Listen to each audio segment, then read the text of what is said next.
Yes, people, welcome back to another stream on the channel.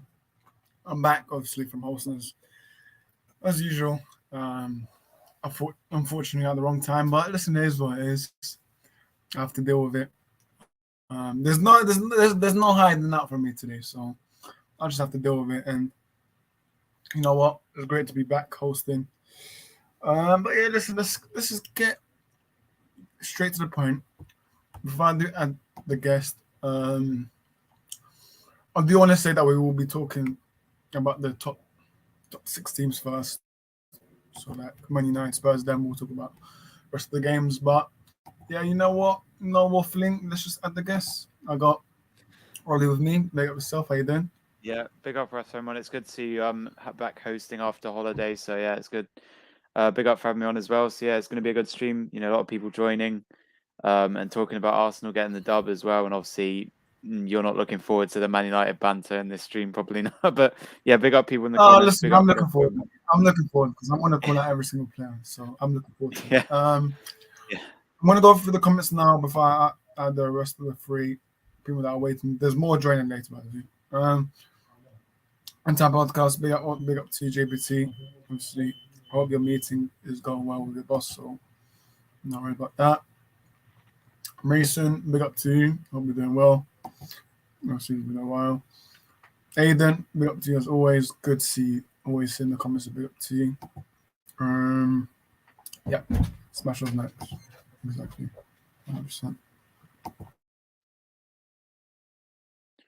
Guys, I think Arrest got someone in his room, so he'll be back. No. Ollie, I had a mic issue. No, can you guys hear me? Oh, I had a Mike mic is. issue. Yeah, yeah. Streamer told me about the mic issue, so hopefully I should Oh, be right. back with the camera. Streamer, man, honestly, man. I think that for the past, I don't know, 7 days I've had issues, but I think I should be back to normal now. So yeah, smash the likes. Yeah, smash the likes. Hashim, big up to you. Yeah, big up to you, Hashim. Big up, Aiden. Yeah, big up, big up. Yeah, and then W, Only Firm, and Orest. Ranting comment. It's not a rant. But yeah, let's get straight to it. Hello. Hello, lads. How are we doing? All good, all good. Orest, Good seeing how you. are you? I'm good, man. I'm good. Good stuff. I'm good. Good stuff. I'm good. I'm Good, good. I'm good good, stuff. man. Good stuff. I think. Look, Yeah. lads. Beforehand. I'm honestly, I'm very happy because Orest is actually hosting a stream today. I've never been on a stream where Orest is actually hosting it. Like, I've been on Orest's channel, but I've never been on Orest hosts his stream, lads. This is interesting.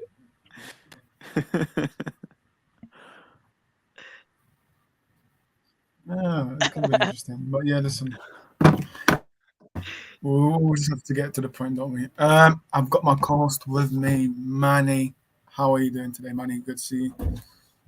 Yeah, good, son. Good. I said I'd be here. I wasn't going to back out from this, and interesting sort of game week and a lot to discuss. But we're all here, and let's get the show on the road as soon as possible.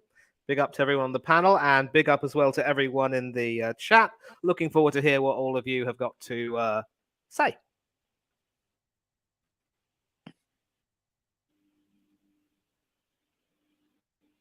Orest. I think he's muted. Well, it looks as though he is muted, and I think he might be busy. But Coming back. Yeah. And then we've also got the man himself.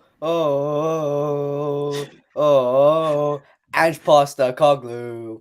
Oh, I'm buzzing, man. I'm buzzing. Hey, this week. Oh man, I'm buzzing. How are you lot? I'm good. That's good. Yeah, That's can't good. How are complain, you, can't complain. Orest?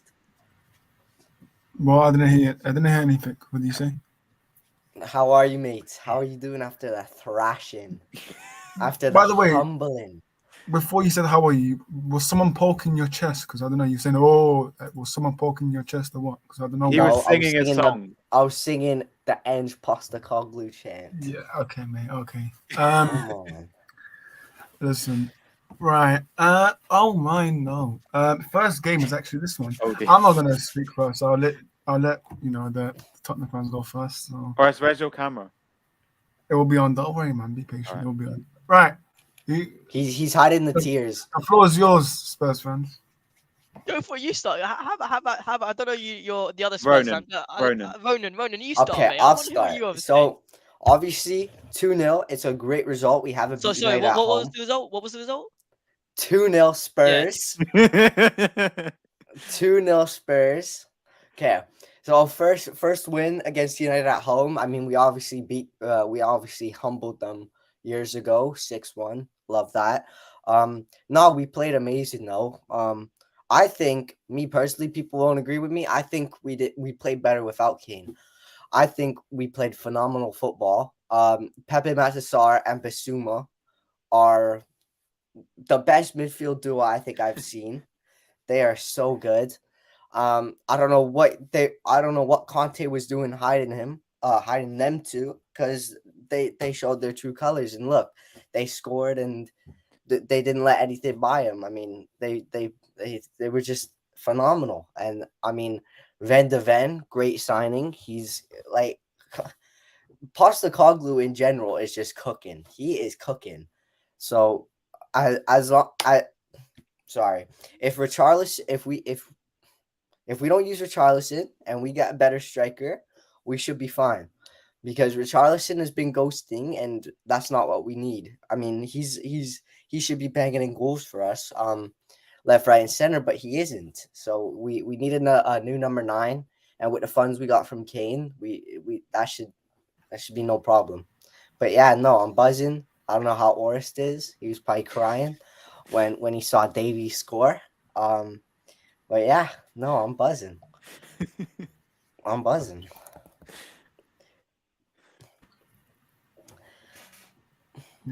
Yeah. Josh, floor is yours, mate. Yes, mate. Yes, mate. I mean, look. I've had my turn to banter you last time. I mean, we went on a stream, and look. I mean, I bantered you, with all that whole Tottenham United thing. You know what I'm talking about. And look, I think we have to talk a bit of sense into the game, because as much as we want to joke about it, it's not a great result from a United point of view. From a Tottenham point of view, it's a brilliant result. And it was just tactically a better game than United, and that's what I said on the match preview. I said, if Tottenham Hotspur want to beat United, player by player, they will not beat United. If United player by player, they'll beat us easily. But we have to tactically beat United, and in that occasion, we have beaten United tactically. You look at the likes of sorry, I'm repeating what I said on the video, but we talked about how Casemiro was just so vulnerable in that midfield.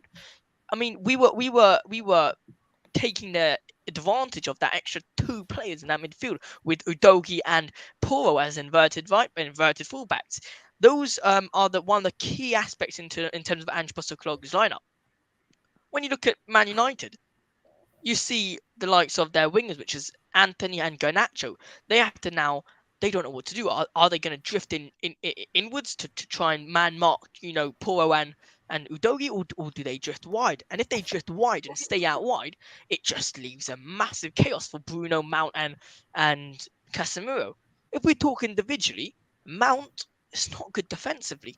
Bruno Fernandes can hold his own, but you're leaving 3 players for Casemiro. You're leaving 2 players for Casemiro. That cannot happen from Man United point of view.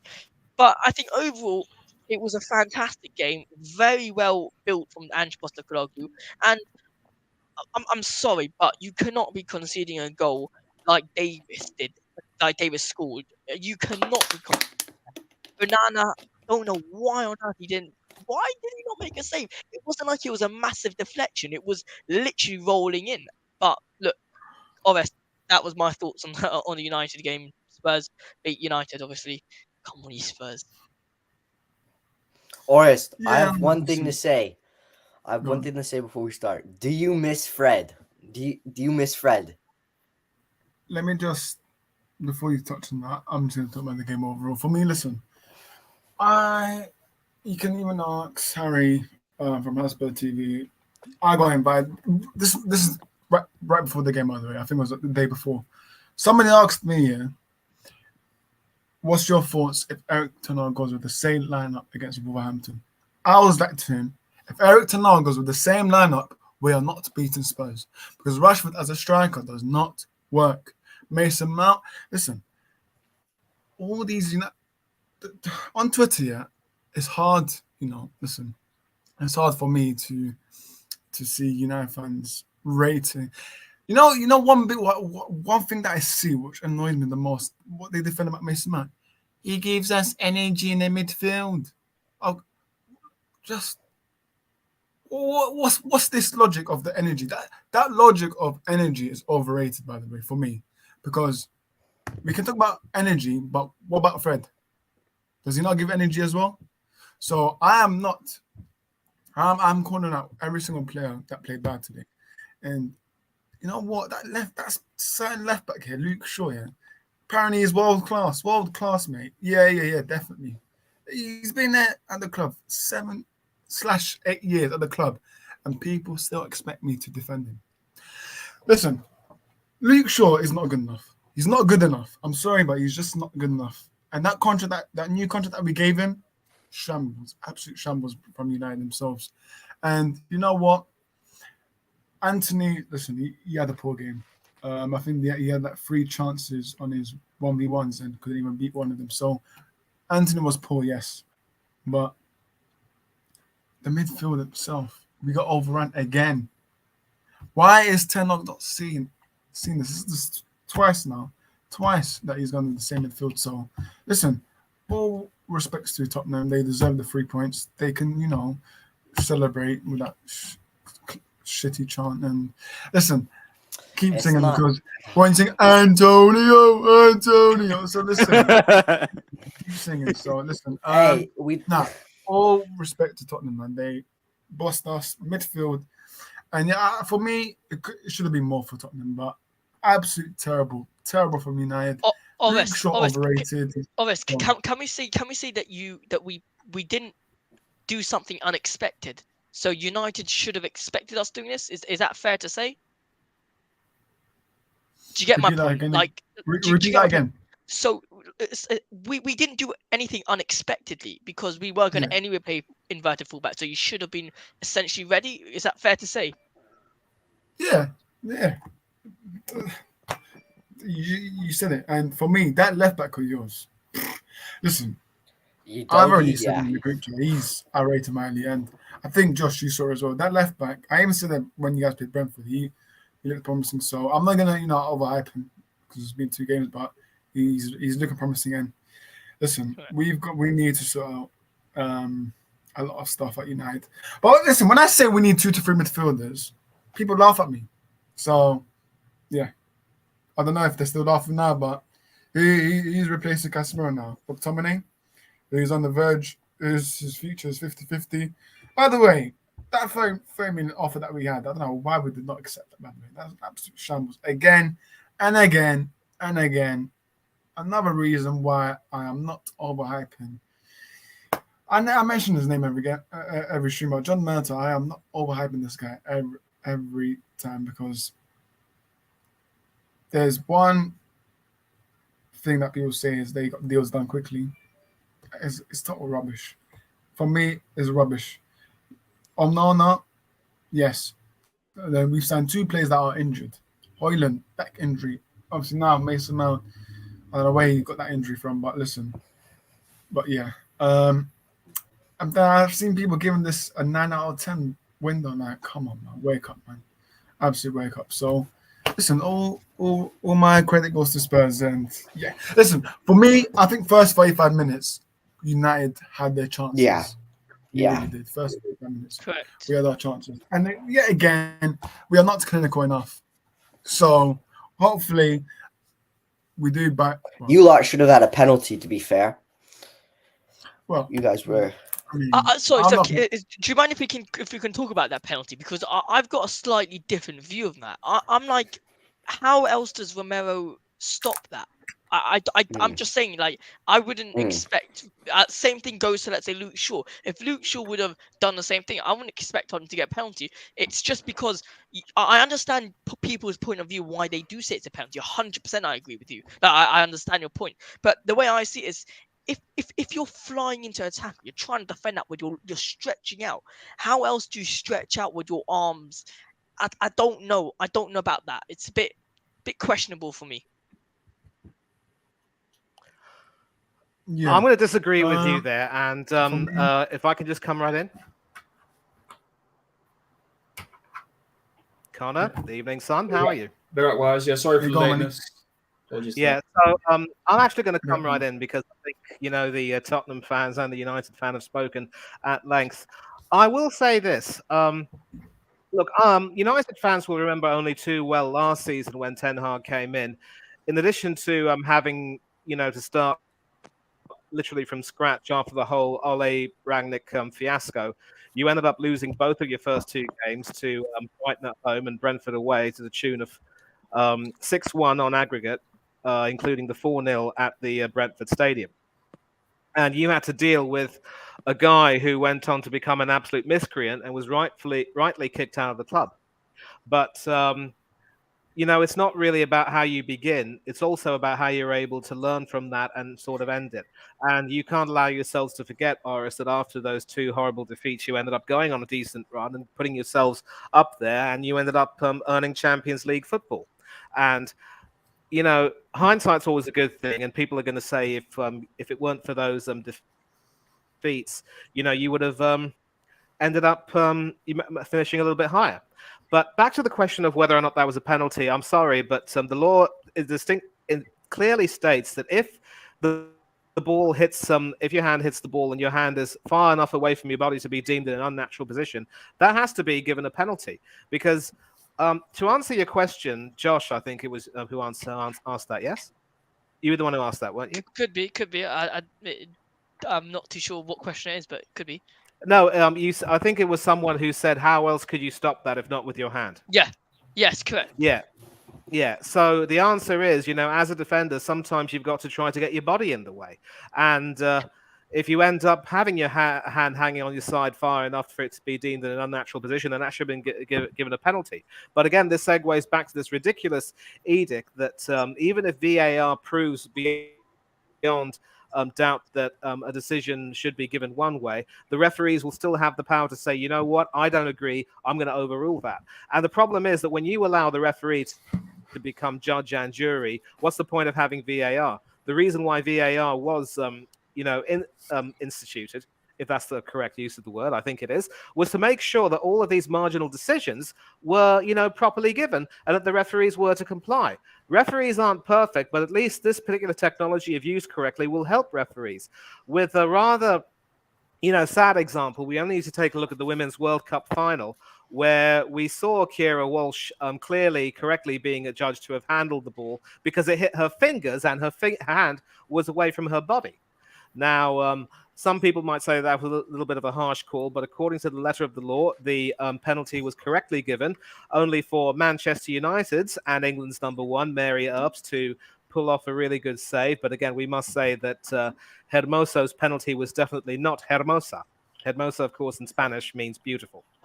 But that is an example of how the law should be applied. And I think this particular season, the referees have completely got it all wrong.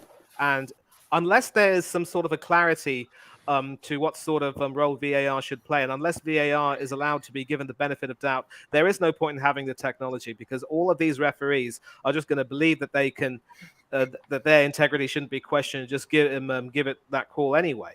And so the result was that after the furor with the United Wolves game, I believe some of those referees, the referee and those officials, were stood down for the next game week.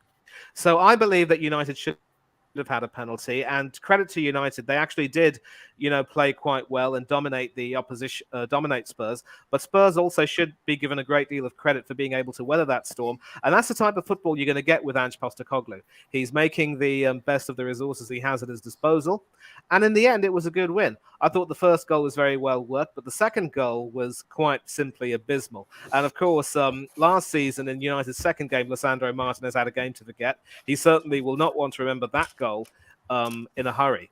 That was quite simply just an air kick which sent the ball into the net. Maybe you can say Onana should have watched that and tried to save that the way Areola did. from that deflected shot against Chelsea. But again, it's all ifs and buts. I'm actually going to go so far to say this. If Ten Hag uses his resources wisely and gets the formation spot on, United are still going to be a pretty good team to be a good team, and they're still going to be very hard to play against. And of course, last season when we went to Old Trafford, Ten Hag got his tactics absolutely spot on by suckering Arteta into playing that high line, allowing Eriksen to launch some high balls beyond our defence, breaking our high line, Rashford running onto those balls and scoring twice. So Ten Hag is a smart man and he will get things right. And he is nothing, Orest, if not a hard-working coach. So I would definitely say that neither team should have cause to celebrate too much because it's only 2 games into the season, but neither team definitely has cause to worry too much. Spurs should definitely enjoy this win, but it's how you build on it that counts. And United should be upset with the defeat, but it's how you recover from that counts. I know, just call me the voice of reason, but that's more or less my 2 pence on the whole game. I think the midfield does need to be sorted out. I would like to see Eriksen and Casemiro playing as those 2 defensive midfielders because I still firmly believe that Eriksen, when he's on form, he's absolute quality. And Casemiro will probably need a little bit of time to, get settled in, but we all know how capable he is. I was surprised that United went for him, to be honest, but he can still do a more than decent job. I think, though, that this could very well prove to be his final full season for the club, with a third season maybe as an option on the table. But hopefully, Ten Hag will take some positives out of this and move forward, and Ange will continue to build on what he's made so far. No, yeah, 100%. Big up to you. Obviously, big up Connor yourself doing it now. So, yeah. We're going to get your thoughts as well. Spurs, your favourite club, beat Man United 2-0. Your thoughts on this result? Yeah, big up to having me on, by the way, Royce. Yeah, sorry about the lateness. Just got back from the gym, so I was a bit running late. And do you know what? I couldn't predict a winner before the game even kicked off. I really didn't know who was going to win because you got a bit of similarities in this United and Spurs team. 2 new goalkeepers coming in, 2 teams really without a striker, proper out and out goal scoring striker every week, especially for United at the moment. But we'll see when Haaland comes in. But I didn't get to catch much of the game because I wasn't on a flight. But when I saw the highlights, it was very much from what I was seeing, just really good football from Spurs. Really good football. And you can't lie. I think there were some errors made from United in that game. I don't think United were going into that game expecting to come out as poorly as they did. If I was to put my money on it, I know I said a draw, but I did see United just sort of coming out of it. But do you know what? I saw how Spurs performed, and I know that I'm Arsenal. You got to be here about Spurs. But to be fair, they play good football, and you can't write it off. And even against Brentford, I know they did slip up and obviously conceded them 2 goals, but. Vicario looked all right. Their team's coming together, and I like the way Basuma looked as well. I mean, Basuma, I was so annoyed when he went Spurs because I was like, we need this guy on our team. He's such quality midfield, and I do think a lot of people did write him off last season. I think maybe you could say he had first season jitters because he's coming into a good midfielder right now. And I've always said that Tottenham have a core. They have some core players who are talented. It's not just a whole banter team. They have players who are god awful. We all know that. I think even the Tottenham fans here know that. But they've got a good core of players. You've got the likes of Bentancur and Basuma. Once Bentancur comes back, I generally think that midfield, those 2 partnering each other, is going to be very, very good. Even me and Højbjerg have a bit of a mixed relationship. I'm not too sure about Højbjerg. He's a bit 50-50 with me. Just like all the Tottenham fans, don't worry. Yeah. So, he's a bit here and there. But Bentancur is fantastic. Romero's fantastic. I think that Destiny, can't remember his last name, but he's looking all right. He's just coming back in from loan, so he's looking all right. I personally, I know if you look at the stats, he ain't that big, but I actually personally like Kulusevski. I think he's a good player. So Tottenham have players to build around, especially after Son as well. Forgot about Son. Son's still a good player. They've got the players to build around. It's just the fact of Levy not sacking the manager after a season. It's as simple as that. They've got to keep this manager now. Because I do think Postecoglou could do a decent job at Tottenham. It's just the fact of keeping him there. Because I think Levy is just expecting things like that way too quickly, and he's got to slow down a bit. Because in my opinion, Tottenham need a rebuild. It's as simple as that. It's just how it's going to work. And I think selling Kane is now the beginning of that. I always said they should have sold Kane last season or the season prior to that, because Kane going is in order of then needing a rebuild. So they've just got to spend the money wisely and then go forward. But looking at the game, I think We don't have the owners for that, mate. Yeah, I mean, yeah, that's the problem. I mean, I've always said you guys need a rebuild, but I don't think Daniel Levy really wants to go down that road. I think he's the type of guy who just wants it there in front of him. He wants it right there, and unfortunately with Tottenham, I don't think you're going to get that. I mean, we'll see what Ange does this season. You do the cup run and all that, so we can see how you guys do in the Carabao Cup and the FA Cup. You never know; you might get further down than that. But yeah, but just on the game, I think. Do you know what? I think it's just a bad day for United. There is definitely some flaws still in United's team. The midfield it's weird. I saw the lineup, and I don't know if because I didn't watch the game fully, but was Casemiro playing on his own in the midfield, or was Mount with him? Yeah. I don't know He was on his own. Yeah, on his own. Yeah, he definitely needs a partner next to him, definitely. And I think because obviously McTominay isn't the favourite. You know, I got you guys all linked with Amrabat, and I don't know, you might be linked with some other guys as well, but something needs to be done before the end of the window, because I do think going into the season after the window, if Casemiro is going to be sat on his own, I think there's going to be a lot of problems. But yeah, and do you know what? I'll be interested to see when Højlund comes in. I think he could do. I want to see how well he does for Man United. You know, he's coming in with not that big of a record from Atalanta. Obviously, he was only there for a season, so I'll be interested to see how he does coming in, because you guys need that striker. Because Rashford can't play striker; he's a winger. I think that's his best position. That's where he best performs. So, yeah, in my opinion, you need to get that striker in Højlund, but we'll wait and see. But listen, fair dues to Tottenham. They play good football, and you can't write it off. And the better team won at the end of the day. So we'll see what happens going forward. One more thing to add in there is the fact that I wouldn't have mind to lose to United. That was the important thing. Like, I wouldn't mind to lose to United. I would mind us not playing well, especially after that reputation of having a good game versus Brentford. I think that was one of the most important things coming to the game, and something that I talked very much to Orest about was how scared I was on that right or left hand side of United, of the Rashford. If Rashford played on the left hand side, if he did play on the left hand side, I think we would be sitting here right now probably with a draw or a 2-1, 2-0 win for United, if I'm completely honest with you. I think Rashford playing as a striker was that much of a difference for United. And I want a question for United fans here. Well, I don't know who is United except for Orest, but go on, ask me then. Go on. Yeah, go on, Orest. Do you think Erik ten Hag is to blame for this match, or were the players not good enough? Listen, I have no idea what's going on in the dressing room, by the way. Listen, Ten Hag, I love that man.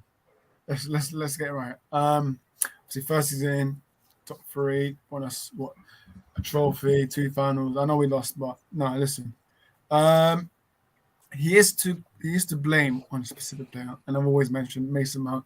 I would still never understand why we put this guy in. For me, listen, I do need to question can anyone listen? If I was to ask all you guys a question, what style of play, what style of identity are Man United playing? I don't think none of you guys would answer that question, because let's say the Zerbi, everyone will be saying it.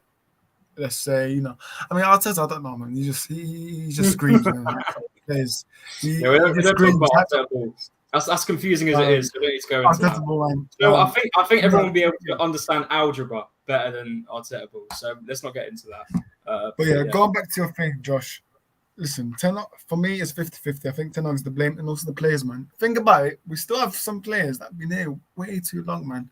Luke Shaw is average. He's not what. Listen, Twitter are full of under 15-year-olds that say he's world class and stuff. He is not world class, man. He is not world class. The term world class. Listen, people use that word so wrongly. It's been changed around a lot. It's changed a lot. So listen, Luke Shaw, average. I think that Spurs left back is better than Luke Shaw, if I'm being honest. Rashford, listen, that attitude against Spurs, him coming off and then throwing his shin pads. Listen, mate, come on, man. Sort it out, man. Fix that attitude, man. What's this attitude for? When you're coming off, you know you've been playing bad, and he boom slaps your shin pads. Like, there's no need for that, mate. You played bad. Admit it. Bruno Fernandes, listen. These past 2 games, he's been shocking. I'm going to be honest. Put my hands up. Bruno Fernandes has been shocking. I know he's club captain. I know he's recently made, but come on, man. You're a club captain. And also, oh my God, the moaning. Can you stop whinging, for crying out loud, man? There's a new rule that if you, I think you guys have seen it, but Premier League refs, they're stepping up now. Even if you say one bad thing about the yellow card, boom, yellow card to your face. So listen, Bruno, he's sort out because he will cost us from suspension. So yeah, but no, as I said, as to answer your question, Ten Hag is to blame for this. Do I think he can fix this? Of course. Do I think we'll buy someone from the window? I have no idea. We got 1 week left, Josh. We've got 1 week left. Van der Beek, I don't know what we're doing with him. McTominay, I don't know what we're doing with him. We had a 30 million offer, by the way, from McTominay, and we rejected it. So I don't think we'll ever get that amount of offer ever again from McTominay, by the way. So yeah, listen. As I said, part of Ten Hag hopefully fixes up soon because Mason Mount, no, please, no. But yeah, Ollie, you've been very quiet. That's very unusual from you. But yeah, talk to me about Spurs 2-0 against Man United. Yeah, I've been quiet, man. I'm just trying to learn from my mistakes of interrupting and talking too much and being delusional. So just trying to be a bit quiet, let people say what they say. But yeah, good game. Good result for Tottenham. I did watch it when it was 0-0 for a while, and then I saw the goals, and I didn't see the Ben Davies goal, and I think it was an own goal from Martinez in the end. But yeah, it was a surprise when I actually predicted a 1-1 draw in the game. I thought I wouldn't split the teams. I really wasn't expecting Tottenham to win. I thought Man United would probably be the favourites, just beating Wolves 1-0 narrowly. Obviously, Wolves played better that game. And then Tottenham coming off a draw against Liverpool, which is still a good result. Liverpool, a good team. They're definitely improving. As you can see against Bournemouth, they were 1-0 down. They ended up winning 3-1. Bit ridiculous, that red card, though, with McAllister. I didn't really understand that. But yeah, onto the game, my good. Obviously, Sarr with the goal as well. And I do agree with Connor. They do need a rebuild.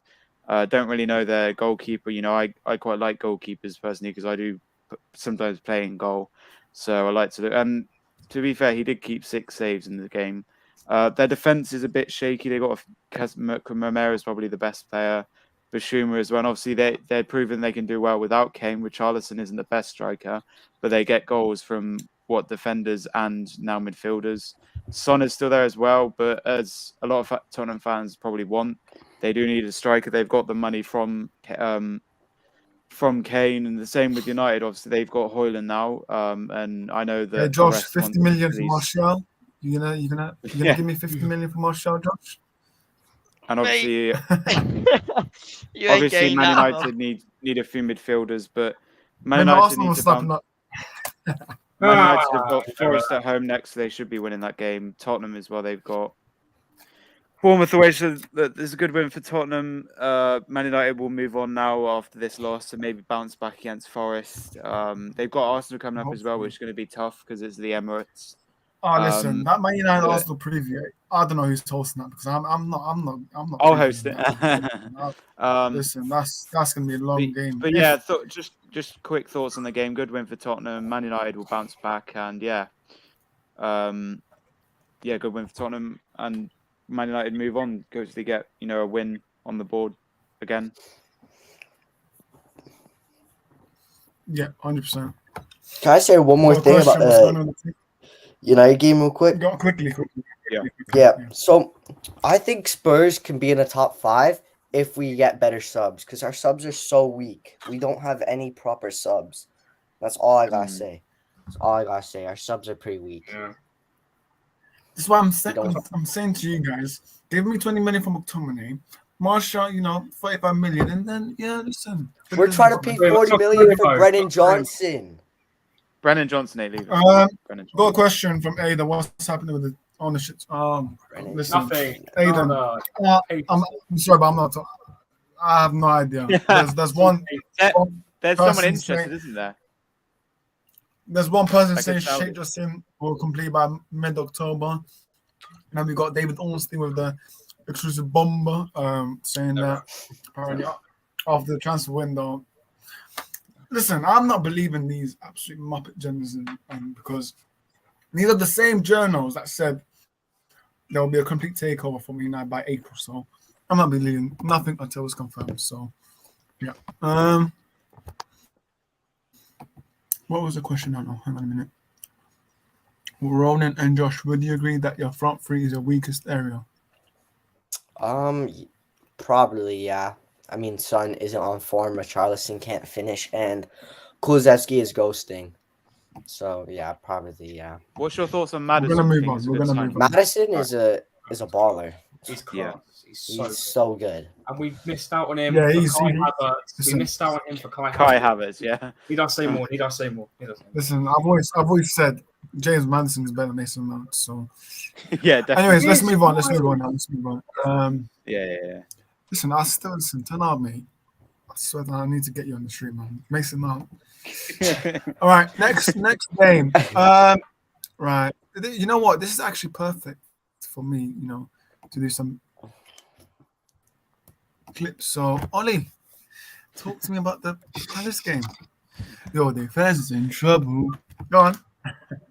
Yeah, really good win. Obviously, Go narrow on, win. Ollie. Talk to me. Yeah, Are Arsenal winning the league? No. Listen, I'm not going to get clipped. Obviously, I've said this in the past. You saw me last season when we were top of the league. I said we are going to win the league, and I'm not going to get complacent when it's 2 games in. Give me about till December, and when we're top of the league by about 8 points, then I'll say. But 2 games in, I'm not being clipped. I'm not being harassed or whatever. We obviously, 2 wins out of 2 now. Good win. Penalty goal from Odegaard. For people who are saying it's not a penalty, it was definitely a penalty for me. The goalkeeper took out Nketiah, so it was a penalty. I don't want to hear anyone else say it wasn't. So yeah, good penalty from Odegaard. Tomiyasu is an absolute idiot. What is he doing? First of all, the first yellow card, 6. Kai Havertz took 15 seconds to take his, and Tomiyasu took 6, and the referee gave Tomiyasu a yellow card. And then the red was ridiculous. He just pushed him down. Why can't you just ignore that instead of giving him a red? Ollie, is the fact that he stopped the counter attack for Palace. Yeah, I think that's probably why. But we fought through, not having 10 men. We obviously, I found it hilarious how Arteta brought on all these defenders. He brought on Kiwior, Zinchenko, Gabriel, and he's got it wrong again. Partey at right back is ridiculous. I don't really get that. Yeah, we got the 3 points. With Tomiyasu out now, I think Zinchenko will be playing. Kai Havertz as well. I mean, I've been defending this guy a lot, and I know people hate him, but I still think he's right. Declan Rice as well, man of the match. I did think he over-celebrated a bit at the end, though. It was only a 1-0 win against Crystal Palace, and for me, Palace had so many chances at the end, like plus 8-7 minutes. It could have easily been 1-1, the amount of chances they had. But Ramsdale in goal was brilliant. They hit the post a few times, so we got very lucky. And we've won the last 2 games. We won a 1-goal difference. The Forest game was 2-1, and this one was 1-0. So we need to be winning games more than 1-0 to get, to keep climbing that table. Because if we keep winning 1-0, 2-1, we're not going to climb up the table. We need the goal difference. So against Fulham is a good opportunity to get the goals at home. We got 2 home fixtures, Man United and Fulham. Fulham's probably the easier out of the 2, without Mitrovic playing as Jimenez, and then not the best goalkeeper, and I can't really name any other one. And so we need to be winning that game. And we could possibly even go top, depending on Brighton, Man City all playing.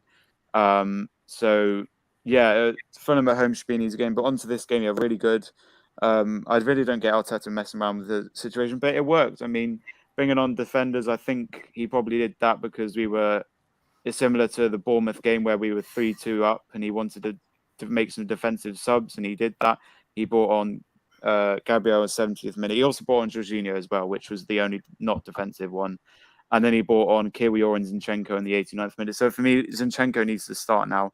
With Tierney possibly leaving because he wasn't on the bench, Tomiyasu red card, Timber injured as well. We need to start Zinchenko because we don't have a left back. And then I want to see Ben White go back to the right back situation and Partey in the midfield and maybe drop Havertz. And Ketter as well. I know people have been hating this guy a lot without Jesus. I think he's a great striker. And obviously he doesn't get in the goals. He's had a few chances. Udegaard had a great game as well, getting the goal. Saka as well had a few chances. Martinez. But yeah, I'm not going to waffle on. I'll let Connor and Manny spoke the Arsenal fans, but it's always good to have Arsenal fans to back you up, because I'd probably be getting so much hate if there were no Arsenal fans. But yeah, really good win. We move to Fulham at home now. We take it game by game. We're not going to say, oh, we're going to win the league. We're going to win the league. We're the best team in the league, because we are currently third in the Premier League. So when we're top for a few points clear and Man City are dropping points and whatever, and Brighton are falling off, then I'm going to be confident. But we really do need to win the league this year so Arteta can keep his job, because if we were to finish second, third, or do crap in the Champions League, Arteta has to go. And I've backed Arteta for a while now. So we need to win this league. And if we don't, if Man City win the league, I'm going to be so angry, because it's so boring them winning the league every single season. So Arsenal, do us Ollie, a if favour. City won the league this season, are you Arteta out? Yeah. Because we need to win the league. We finished second last season. So that's 41, 30 seconds. Thank you. No, please don't clip that. Please don't clip that, man. I was only saying that because, listen, he's improved. So he finished eighth. Before I get to the other Arsenal fans, before I get to the other Arsenal fans, Mason Mount is now ruled out for 6 weeks, confirmed. So listen, I couldn't care less, but I just wanted to put it out there for any United fans watching. I'll go with Connor. Connor, talk to me after the ball and Sellers Park. 3 points. I'll start with the positives. I'll start with the positives. I'll go with the negatives. Positives. Only positives. So I mean, one thing I will say is we helped. Do you know what? I don't agree with this formation. Let's get it straight. I don't agree with it. I think we can do a way better formation with better players in the team. But one thing I can say is we held the ball well. There were, as much as we weren't great in chances, we were holding the ball, we were passing it around. One thing I will say is you got to understand, Crystal Palace, as much as they do finish below mid-table and they're like 15th, 14th every season, they're a very well-drilled team. Very well-drilled team. And they're very hard to break down. And that's the problem we were having. We couldn't break them down. And Hodgson, for a man who's, 76, I think he is, he knew, I think you need to be Roy Hodgson to know what we're going to do. It's very easy now to navigate what Arsenal are going to do. And Saka and Martinelli got very much outgunned in that game. The fullbacks and Joel Ward and Mitchell were having them on toast because they know what they're going to do. They're going to go on the side of the wings and they're going to cut inside. Everyone knows what they're going to do now. They've been found out. So we need to now come up with a situation where we need to figure out how Martinelli and Saka are now going to create more chances without having two players on them on each side. But we were holding the ball well. When it came down to when we were 10 men, we defended very, very well. I was actually quite happy that Arteta did bring on the defensive substitutions because we needed them. And to be fair to the team, we defended very well for that last half an hour, 25 minutes. So I've got to give credit out for that. Now, that's probably all the positives I'll get out of that game. I mean, to be fair, Thomas Partey, even at right back, going into midfield, he was still very, very good. He's probably my man of the match, if I think about it. Yeah. I mean, actually say that him or Saliba. Saliba, that tackle on Jordan Ayew.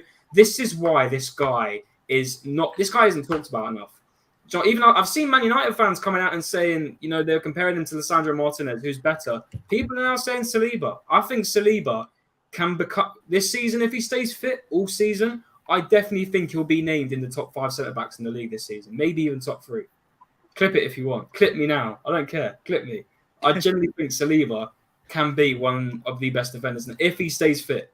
If he stays fit in the league this season. Is he world class? Or is he world class? Is Saliba world class? No, there's no player, and I'm sorry, Ollie, if this annoys your Manny. There's no player in Arsenal that is currently world class. There isn't. No, and Saka isn't world class because Saka hasn't proven himself. Udegaard?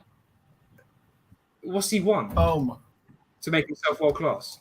I mean, you don't have to win stuff. I say that. Scott Carson's been in a 3-time winning Champions League, 3-time winning Premier League side. That still doesn't make him world class. But Odegaard hasn't, in my opinion, done anything to make him world class yet.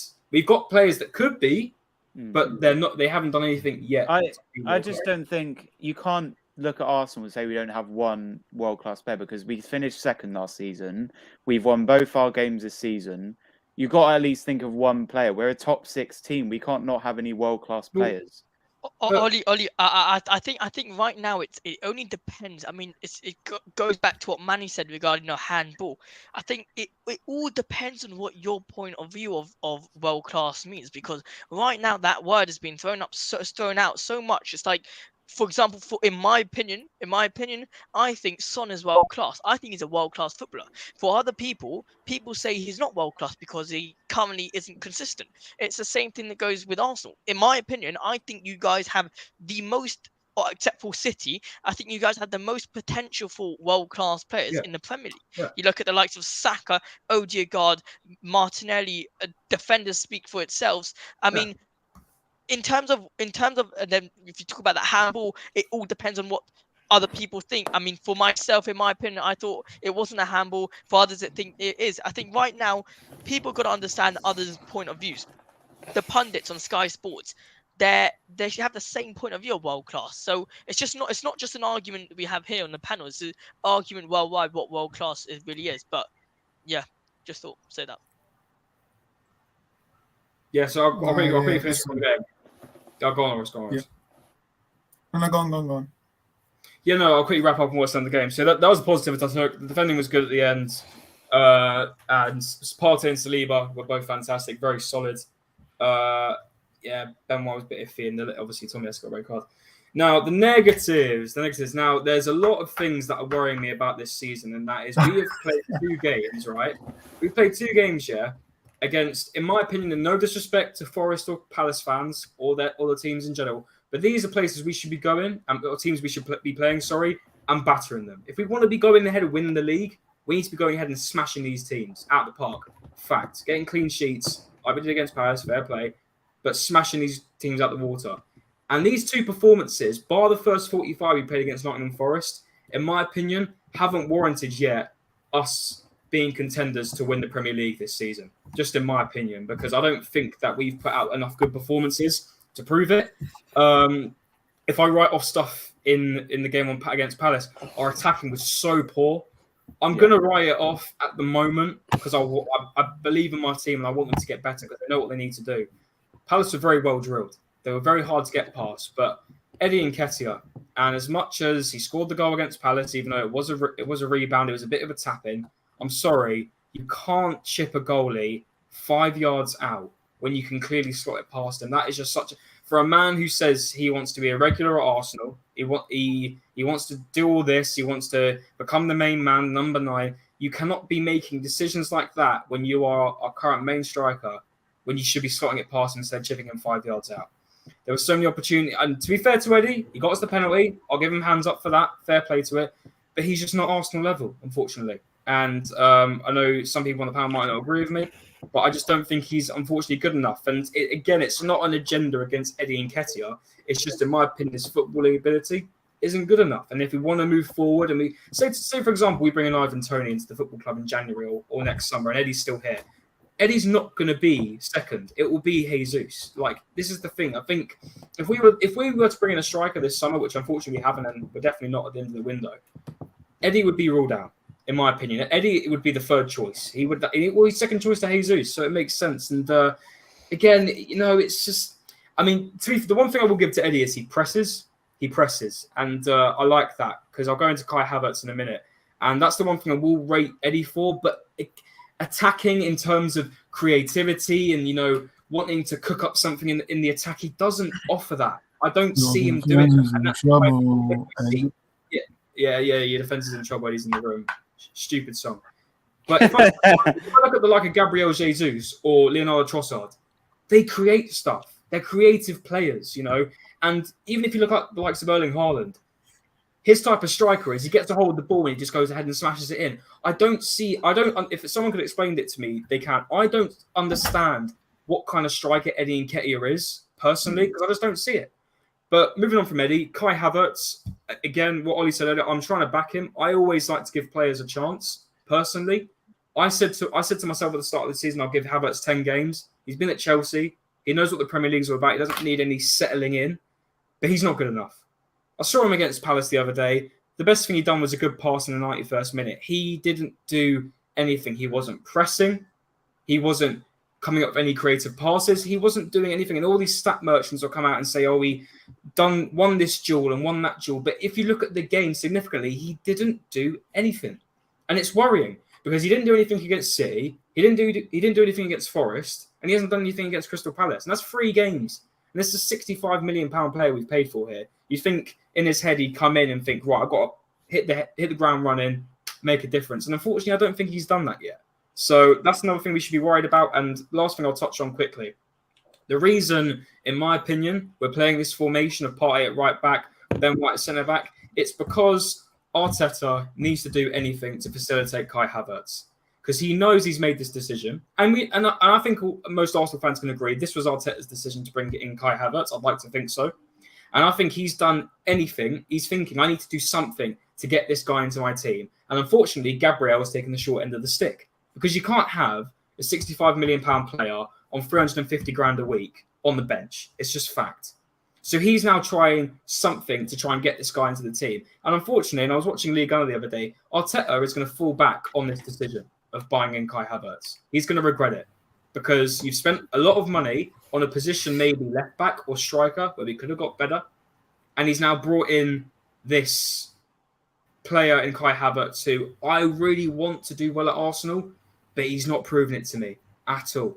And I do think Arteta is going to regret this decision.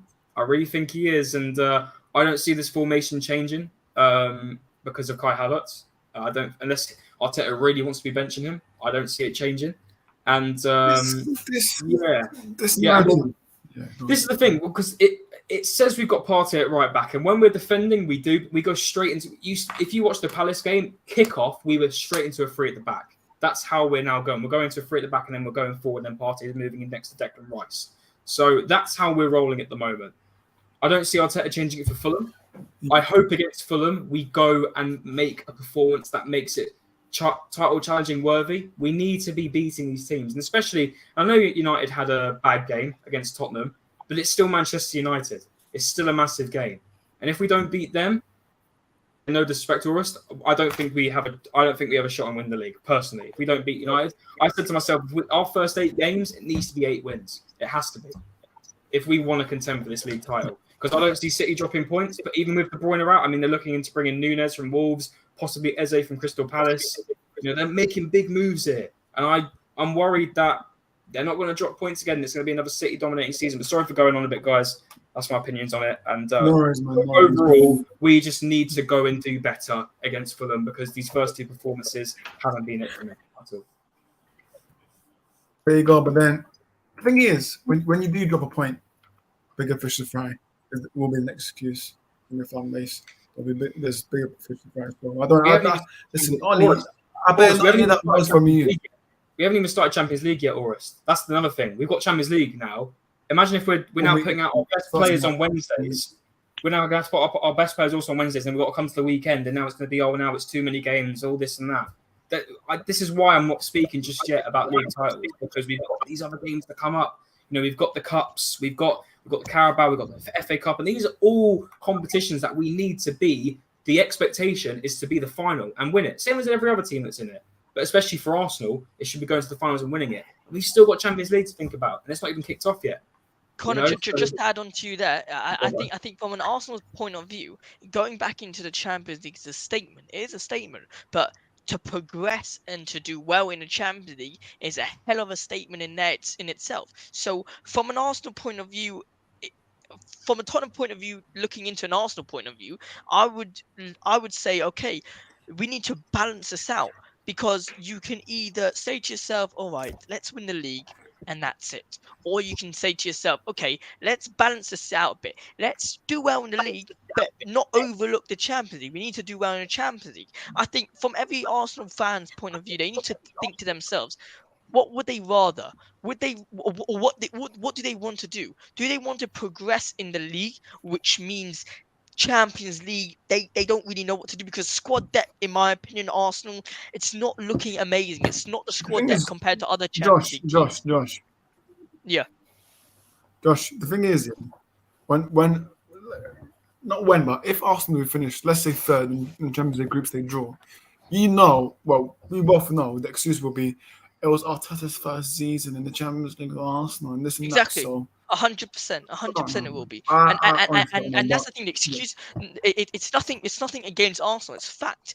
The excuses will start coming, and in my opinion, if I was an Arsenal fan, God forbid, not on myself, but if I was, I would say, let's focus on a Premier League, hard on the Premier League, and let's try a little bit in the Champions League. Let's try. Obviously, we give 100% Champions League, but let's not think, okay, we're going to go for the Champions League and try win a Champions League, because I'm going to be completely honest with you guys. I mean, the likelihood of you guys winning the Champions League, I'm really not. I'm not a biased Tottenham fan, but I cannot see Arsenal winning the Champions League. I really cannot see that happening. I mean, yeah, it's likely that they'll be in Bayern and. Listen, you Go know on. we'll get Bayern, man. Not right, yeah, you know we'll get Bayern. No, If I get to no. Man, because I know Manny's been waiting desperately. Let me get to this comment. This asks, well, I think it means, Connor speaks facts. Egal and others make points that Kai Havertz has done. Listen, they talk rubbish, man. But Manny, obviously, Arsenal did beat Crystal Palace 1-0, but obviously for the negatives, what do you see for the negatives in this match? I will be as brief as possible. I agree with 99% of everything that Ollie and Connor have just said. And I'm just going to be very brief. The defense was stretched once again. I despise this inverted nonsense because it leaves people like Gabriel or Saliba, whoever's the middle of the three centre-backs, having to work twice as hard to prevent the defense from being completely overstretched and try and, launch some, last-ditch tackles. It's absolutely ridiculous. Ollie and Connor can agree with me that one of the secrets to our magnificent run at the beginning of last season was the 4-2-3-1 formation, where we packed the midfield with two defensive midfielders, allowing Odegaard, Saka, and Martinelli to do their thing. And then, of course, Jesus being the striker, not exactly prolific, but at least capable enough of operating as the lone striker. Never mind the fact that he wasn't exactly prolific, but at least we were getting results that way and also could afford to share in the goals. The problem is that now we're in a situation where we had to change the formation to a 4-3-3 just to accommodate a certain Eddie, who was clearly not ready. And, again, all of these ridiculous formation changes because of Arteta's fascination with the inverted system. It's going to cost us against the big teams, and it cost us exactly against Manchester City and several other teams last season at certain points. And hindsight's always going to be 20/20, but those were the games which demanded that Arteta cut the nonsense and start being a little bit more pragmatic. But knowing him as well as we do, he's not going to do that. And we do have a bit of a mini crisis at left back, but of course it'll be Zinchenko coming in or even Kivior coming in over our Scotsman Kieran Tierney. The only hope I have is that with Champions League games coming up, you think the likes of Tierney and Trossard with their wonderful international pedigree would get their chances to impress. Because let me tell you something, gentlemen. If Arteta persists in using this sort of inverted rubbish against the heavy-hitting teams that we're going to face in the group stage, oh boy, I can't imagine the massacre. So all I will say is, Mikel, son, if it isn't broken, don't try and fix it. Go to a flat back four, stick Benny Blanco back in at right back, put Gabriel and Saliba in the center where they belong because they work brilliantly together. If you want to play your golden boy Zinchenko at left back, fine by me, but make sure Tierney is back in the squad. Bring him on when you need to tighten up, and he will also do a brilliant job for you. You've disrespected him long enough. Go back to the 4-2-3-1, stick Trossard in as the false nine, and you're going to work wonders. But until then, if you're going to persist on, after doing this sort of rubbish because you think you're smarter than everyone else, I'm sorry, but I can't respect that. And with that, I'm done. I don't care if our record is played 2-1-2. So is Brighton's record. And I shudder to think what would happen if we come up against them. Because Connor and Ollie both remember what happened when they came to the Emirates last season. Yeah, boy. That knee slap from the Zerbi, mate. Bring that back. But yeah. Always quickly one. So last thing was, even if, because I know for a fact Arteta is going to try anything to not drop Kai Havertz. As much as I love Trossard and I want him to play, I can't remember if Carl Walsh said the other day, I can't remember what Arsenal fans said the other day, but they were completely right. if you want Kai Havertz in the team so much, just put him at striker. If he's tall, at least if we send him in a couple of crosses, he could maybe win headers. Because I don't want him taking up midfield spots when we could have Partey, Rice, and Odegaard as the attacking midfield and the two DMs. Just lob him up front. Because at the moment we don't have Jesus. Just lob him there. If maybe he can get something, because that's the only option I see it for. Because having him just in the midfield the problem with that, Connor, is that he's just a more expensive version of Eddie Nketiah. The man can't shoot for toffee.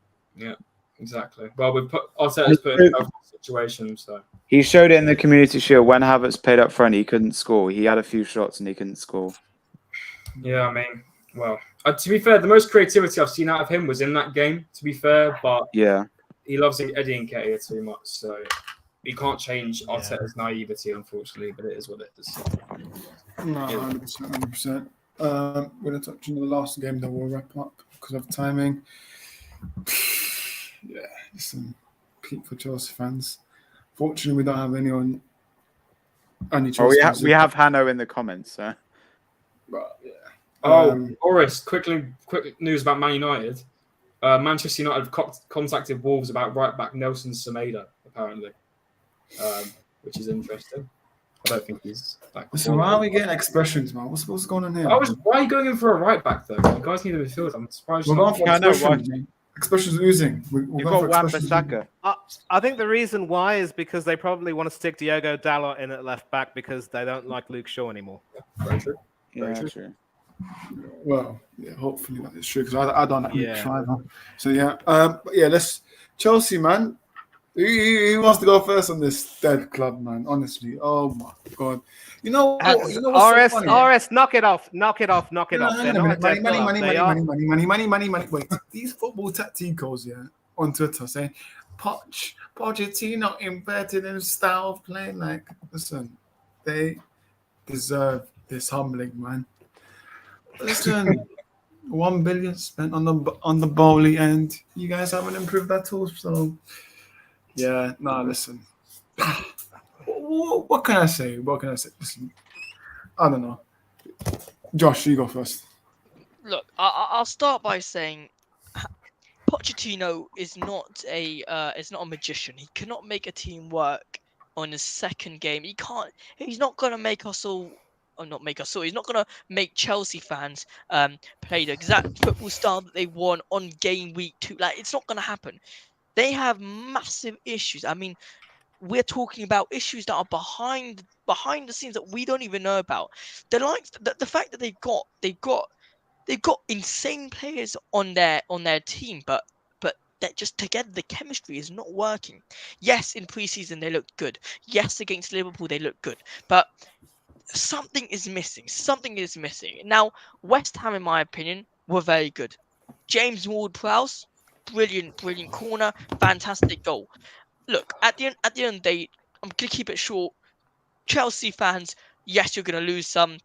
Tottenham fans, we're gonna lose some. Arsenal fans, United fans, we're all gonna lose some. I think this was one of the games where Chelsea just needed to humble themselves a little bit. Yes, they got a new manager. Yes, they look good, but just focus on the basics. Chemistry, basic chemistry. They look good in preseason, but it's all for me.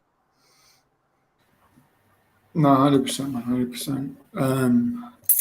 I think they're missing more of Nkunku. To be fair, I think Nkunku, preseason he was very lively for Chelsea, so that could be a big miss for Chelsea. But Ollie, man, talk to me about Chelsea.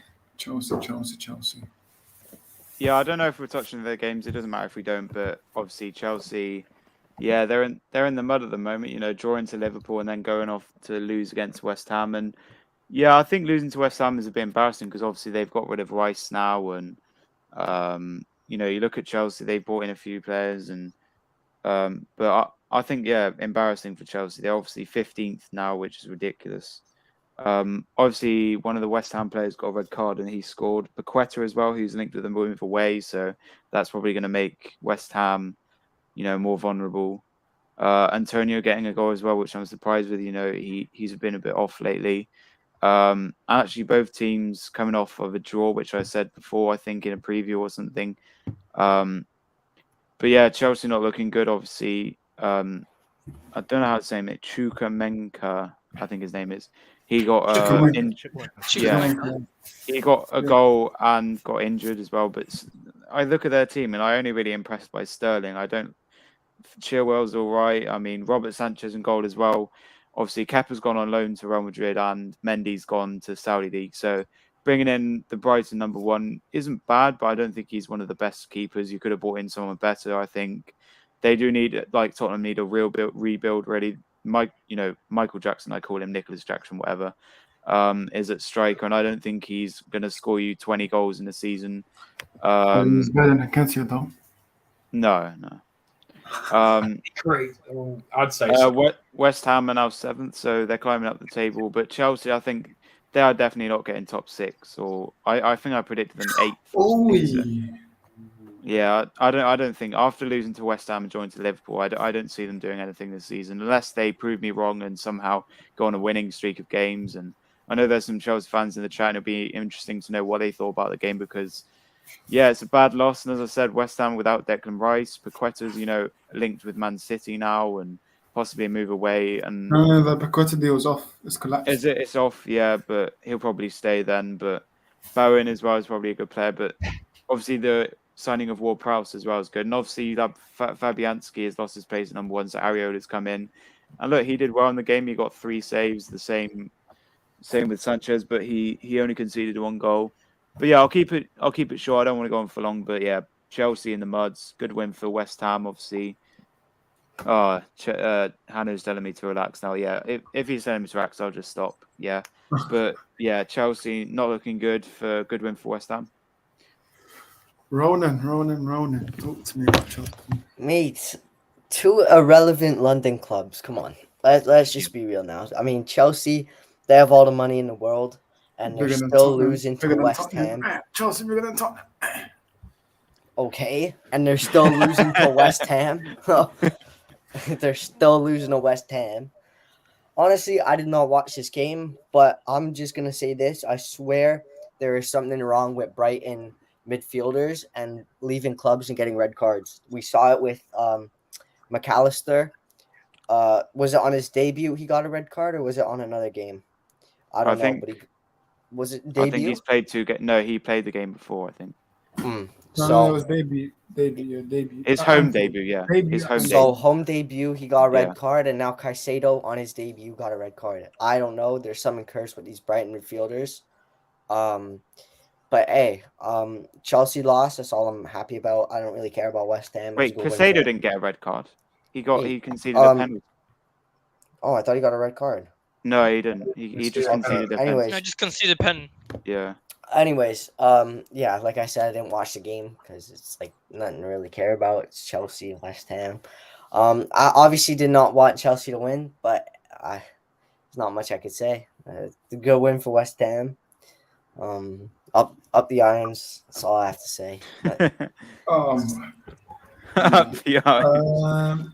Connor, you have any thoughts to say about Chelsea and if Pochettino?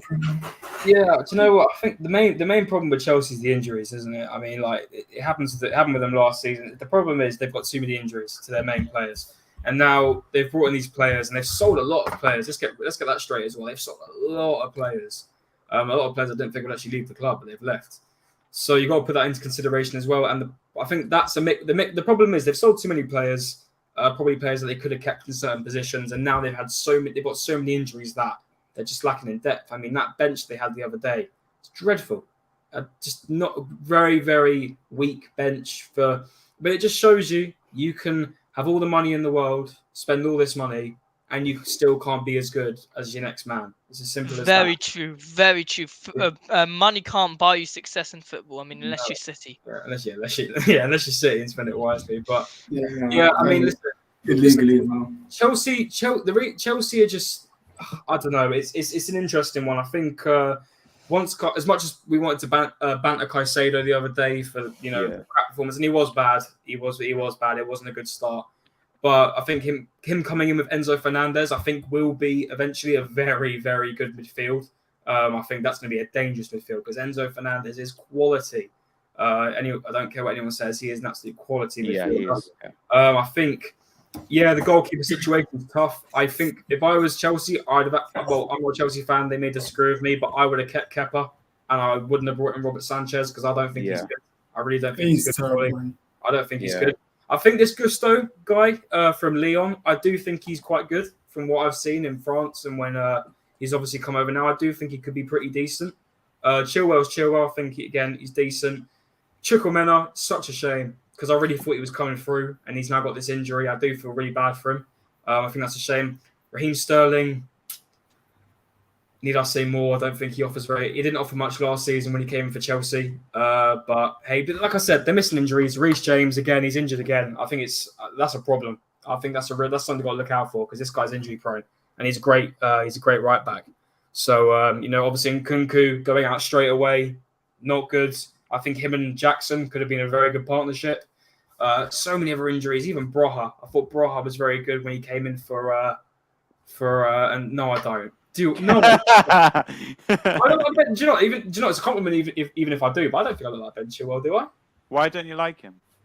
I do like Ben Chilwell, but I don't. Oh, think you like him? Oh, Yeah, you look like him. Yeah. Oh, you look. I don't know. And Ollie, you look like Maguire as well.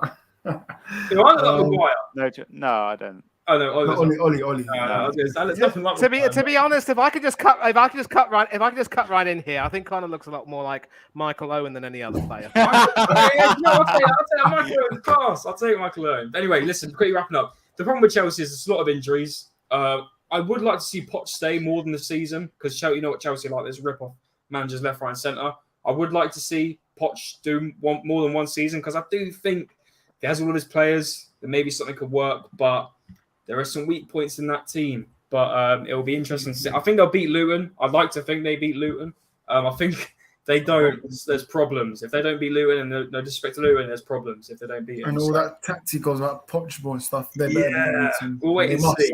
It's just do you know what? If I was just a Chelsea fan, I'd be saying it's just a shame with the injuries. It's as simple as that. The injuries. Of course, obviously with for fun as well. Listen, they've been terrible for injuries, but they got my guy Brozier back. Listen, please, watch the team just settle in nicely. Just don't risk him. But yeah, listen. For me, Chelsea, I don't know where they're going to finish the season. I've got a Chelsea mate who works. He works with me. Obviously, in the club. He thinks that Chelsea will get top 4. So I don't know, mate. I don't know whatever he's smoking, but yeah, listen. Let me, if I may, have one of the last words on this. I think Ronan will get something to say, but I'll keep it to one. I think sentence. Ronan already discussed It's still the second game week. He's still finding out his team. Orest, I told you, United were even worse last season. You still recovered to finish third. Poch needs to be given time to work with the squad. He still, please, Orest. He still thinks he can get the best out of Mikhailo Mudryk. I say, do not be hasty in your judgment. There's still many a slip between the cup and the lip, and that's all I'm going to say. And if Poch is a smart coach, he will never allow his players to play that badly again. And what I can say for Ten Hag is, do I think he can fix his issues? Of course. But we're just going to have to see because I need to check that Semedo link. If we get a Semedo, mate, there's going to be a round coming in soon because we're basically saying expressions. Just think quickly, Orest. And I hope for Man United's sake, we'll see. If Casemiro gets injured, you should be worried. We're fucked. McTominay. Worried. That's the thing. Even for Arsenal, bro. Like when Timber got injured, we're now back to the same defense we had last season. Like injuries it's all well and good for this team and that. Once injuries come into play during the season, especially we've got all these games coming up now soon for the teams in Europe as well, it's gonna take a huge toll. So that's why I'm not getting too ahead of myself. Because if we get injuries like we had with Jesus and a couple of other players like Timber, wait and see. But especially these United fans giving these windows 9 out of 10s, man. Like, for what reason? For what reason, man? For what reason? We'll see. This windows are 9 out of 10. So come on, the Reds. Yeah. Listen, we're gonna end it here, guys. Just a few notes. Well done to Aston Villa for recovering well twice. They obviously wiped away their goal deficit against an Everton team that are dire. They wiped away their 4-goal deficit against Everton, and they also just won the first leg of their 5-0. Conference League playoff against Hibernian 5-0. That is how you respond. And I think even with some of the injuries, I think the new signings are gelling in quite well. Nottingham Forest have signed a World Cup winner. Gonzalo Montiel has come there It's a on good loan. signing, you know. Good player. A surprising signing. How does a team like Forest manage to get these, Please. players? I have 30 million for absolutely McTominay, please, no Forest. idea. But it is what it is. Obviously, Brentford looking really good once again without Ivan Toney. Fulham still a great deal of uncertainty. Sheffield United again huffing and puffing, but not quite able to get the win. But they might still go down. But they've shown a lot of pluck. And in these past 2 game weeks, and really can't think of much more to say. But listen, all I will say is that even with 2 game weeks having come and gone, every single team in this league still has a chance of having some really good results, and we can't really predict. I still think that the likes of Luton and Sheffield United will end up going down, but these teams are going to surprise a few people. And the Chelsea and Luton game will be very interesting, because if Luton do give Chelsea a run for their money, all I can say is, watch out, Arsenal. United, mate. We've got only 7 days left, and we've got McTominay as backup, man. Wake up, man. Amrabat, Fiorentina's manager basically said Amrabat will not be selected in our next game, and he's training by himself. I swear down, if any clubs comes in for him, expecting a long 1-hour rant about Amrabat, because I want him, we want him. Also, listen, grab a merch. Oi, get me both. But yeah, listen, we're gonna wrap it up here. I'm gonna try and keep it short as possible, but yeah, let's get people to shout out their socials, as we always do. Start off with the man himself, the most hypest Arsenal fan in the world, Ollie. Where can people find you?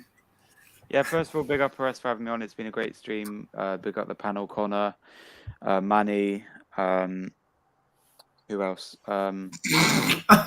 Orest, Ronan, Josh. Yeah, obviously some people who can't be here. We obviously He's waiting to play Fortnite. No, I'm not playing Fortnite. Yeah, so big up the comments as well. But you can find me on a few of the channels. Find me here on Arrest Looks Football, Hannah's Coach's Corner with Hannah, of course, Villa TV. Hey, Connor, you're dead on FIFA. Yeah, you can find me on Delbert Gunner TV. I've been on there before. A few other channels. You can catch me on my channel, Decent Care. I'm a bit disappointed because I keep losing subs at the moment. I did have 1,085 at the max. Ollie, is YouTube that take them away, mate? Is it? I mean, my aim is to get 1,100 by the end of the year, and I'm on 1,076. So it's still 24 away, and we have to get 24 or maybe more in 7 months or 5 months. So yeah. Anyway, Decent Care on YouTube. You can catch me on there. Go subscribe. Got a stream tomorrow, 7 p.m. A review of Game Week 2. I know it's a bit late for the preview, but Arrest is back, and it's the best day you can do it. So that's when the stream.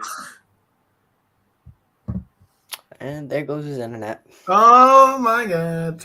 Yeah, there goes his That's internet. a perfect picture. I gotta say. YouTube, man. Why did you do this to Ollie, man? YouTube, man. Right. Am I back? Am I back? Oh, you're back. You're back now. You're back. Yeah. I'm back. I'm back. Sorry about that. Yeah, Decent Care. I got a stream tomorrow, 7 p.m. UK time. If you want to find me, anywhere else, Ollie.Sinclair56 on Instagram. 800, 200 away from the big aim, which is 1K.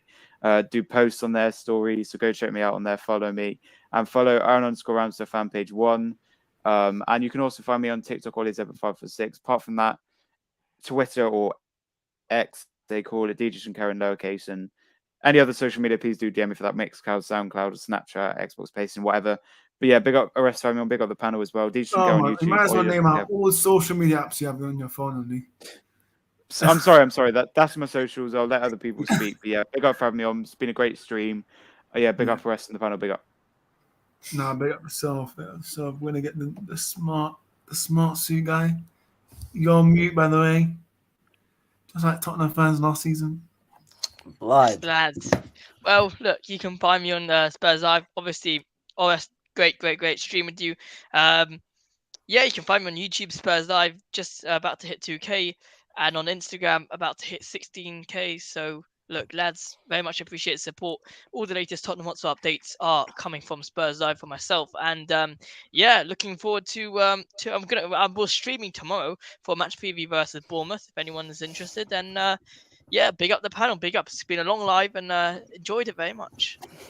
Yeah, man, I enjoyed it. You cooked me like a roast chicken, but it's fine. Oh, Okay, sorry, cool. one second, I come on you Spurs. Sorry, forgot about that. There you go.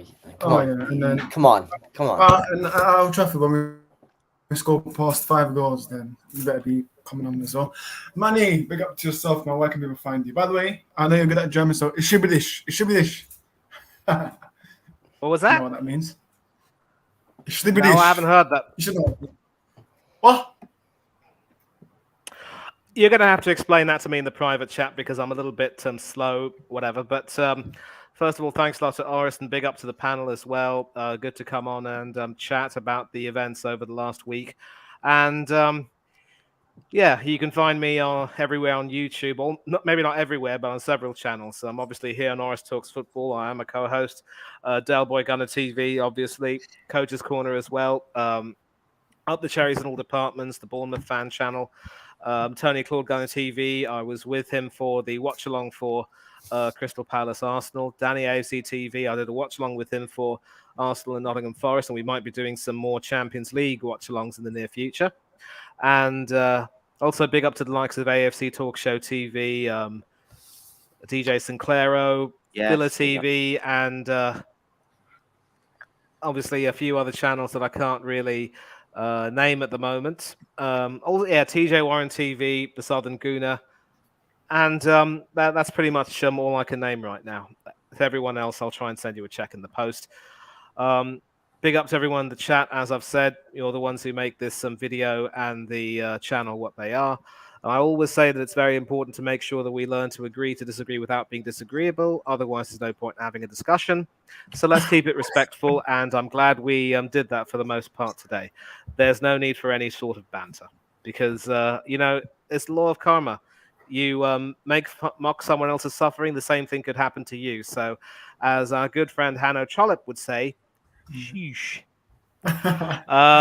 Enjoy the rest of your week. Enjoy the weekend Annie, what sport about that's your coming up. socials? If you're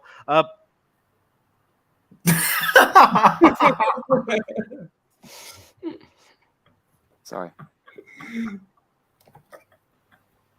another warning to you, Ollie. Yeah, socials. Manny Thangadero 1981 on Instagram and Threads, Thangadero 1981 on Twitter. That's pretty much it. Take care of yourselves. Enjoy the sport on offer. Don't do anything that the panel wouldn't do and I wouldn't do. For now, though, I bid you all adieu. Big up to Manny Man. Oh, sorry, wrong one. And where can we find you? Mr. Pickford, where can we find you? I'm gonna make this short and sweet because I need to eat. I haven't eaten yet. And Big up to everybody on the panel. Yeah, chill, chill, man. Anyways, yeah, big up everybody on the panel. Big up Oris, big up Josh, big up Ollie, big up Manny, big up Connor. Yeah, right. Yeah, big up, man. Cheers, Big bro. up Connor. That's everybody, right? Yeah. Yeah, that's everyone. Big up everybody. Big up 3 Spurs boys. Bobby representing the Canada Spurs community. Big up all that, and yeah, you can subscribe to me. Rowan Talk Spurs right here. You need to do content, Ron. What's going on with the content? I have no time. I barely have any time. Well, for Andrew's cooking, man. If Andrew's cooking, surely you have time to do content. No. Okay. I'll see. Do a collab with Josh. That'll be nice. I will. Don't worry. I will. Bro, reach me out on DM, yeah? Then Ronan. I will. I will. I You get two you on talking about how Instagram, don't great worry. Romero is and blah blah blah. Okay. Yeah, that's about it. Yeah, big up to you, Ronnie, man. And last, Come on. but not least, the man himself. Yeah, you're lucky that it didn't go on a bit longer because I'm trying to find our old FIFA. Trying to call me trash. And we're gonna wrap it up. Live stream the next one. And you'll see who's trash then. You know I beat you twice. Find yourself. Anyway, now listen. All jokes aside, big up Oris, man. Thanks for having me on. I really appreciate it. And big up to everyone on the panel. You can find me on Instagram, cmo.editing. I do all of Oris's thumbnails and graphics and stuff, and I do loads of other channels. Mm. I'm mainly doing work for Orist and TJ Warren TV, so go ahead and subscribe over there if you haven't. I'm regular on there as well. And yeah, big up having me on, Orist. Really appreciate it. Let's see if we can beat Fulham and actually score some good goals this time. So yeah, you're lucky I ran out of time because I was about to find the old results. Always. But big up, man. Big up.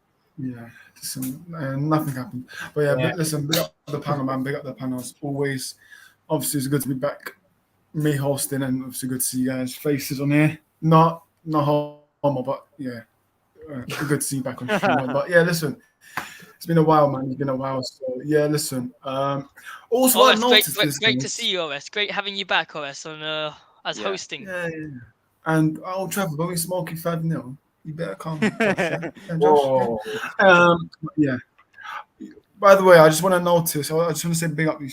Obviously, this season, this stream, we have had the highest views. I think we had 18 viewers, live viewers watching. So big up to everyone that has watched the stream today. Today? And that's the most for this season. Yeah, today. Yeah. So this season, so Oh, big up to everyone. Big up to everyone that has liked the stream as well. I think we're at 20. I did ask for 20. I think we're at 19 and 18. So 19, yeah. listen, close to 20 is fine by me. Go check out Josh's channel. Check out Ronan as well. Check out DJ Sinclairo. Go and up cmo.editing on Instagram as well, as he did mention. He is doing stuff for me and TJ. So yeah, bit up to TJ in the comments as well. Orist, quit running EFC tournament in. Listen, EFC Pro Clubs is coming, man. It's coming. The Pro Clubs is coming. I'm sorting out soon. But Really? I think Pro Clubs is Yeah. coming? I pre-ordered it. Oh. Yeah. I'm sorting that out soon. So yeah. Are we Listen, actually don't doing worry, a Pro guys. Clubs? But the content will probably be on mainly TJ's channel, not my channel. So yeah, I will talk to TJ, but it'll probably mainly be his one because he's got the camera for it and stuff. So yeah, mainly you'll probably. I think you know what? I think Connor will be shouting the most in that actually. Right. He's got You know what? rage. You know what, yeah? I'm going to force you to go live just so we can watch. I can just watch smoke. I don't know if I'm raging, but listen, guys, big up to everyone, big up the panel, man. Manny, good to see you. Josh, obviously we did a pre-recorded video, so big up to you. Ollie, it's always good to see you. Yeah, Ronan, it's been a while. Obviously, Connor, big up to you as well. Listen, Hey, game week it's preview. Pickford. It's Pickford now. Come on. Big. Game week preview. Someone game thought week you were a free Brighton preview. fan, by the way. Someone thought you were a Brighton fan. Hey, I bought a Brighton week- jersey actually. I bought the new Game one. week free preview will most likely be on Friday because tomorrow I'm at work. So Friday will most likely be the game week preview. I think Hardeep will be on that one as he didn't join today. So yeah, do keep an eye out for Friday. 2 new comments. What are they? Yeah, no, I bought the new Brighton big kit up with to you, Encizio TJ. on the back. That's all I need. Absolutely Is people valid. see me raging. But listen, TJ, we love your rages, man. We love your rages. But yeah, listen, watch out for the EAFC Pro Club. That's gonna be. Listen, we'll save that for later. But listen, guys, we're gonna end there, and we'll see you next time. Peace.